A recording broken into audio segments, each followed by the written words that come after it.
Kapag nag-tense ka, walang kwenta yung report mo. Meron. Wala. Nangunguna ka na naman. Boss, sa tatanong mo yan. Ay yung palagay, bakit nagkakaroon ng good na orin yung unang panahon ng kapila.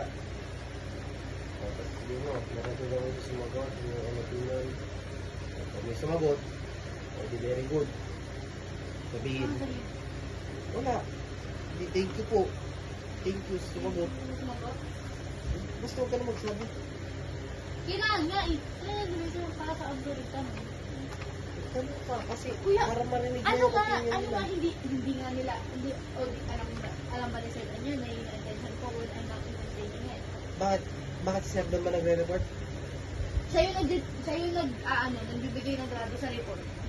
Kung maayos ka nag-report, mataas ang grade mo. Hindi mo kailangan alalahanin yun. Kuya, paano yung malalaman yung intention ko sa question na yun?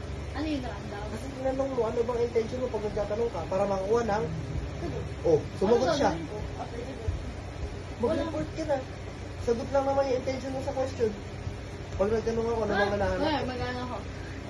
Kaskila. Oh. Ano bang gusto mo sumagot? Oh, Meron tingin ko yan. oh, sumagot ako. Kaya, Okay, thank you po. yun na.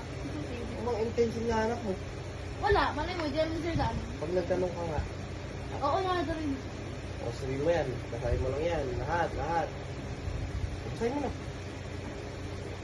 Ang pag-unlad, ang pag-unlad ng kabuhayan ng Pilipinas ay nagbigay daan sa pagsilang ng gitnang tubig ng kinabibilangan ng mga mangangalakal at negosyante, magtatanim at mga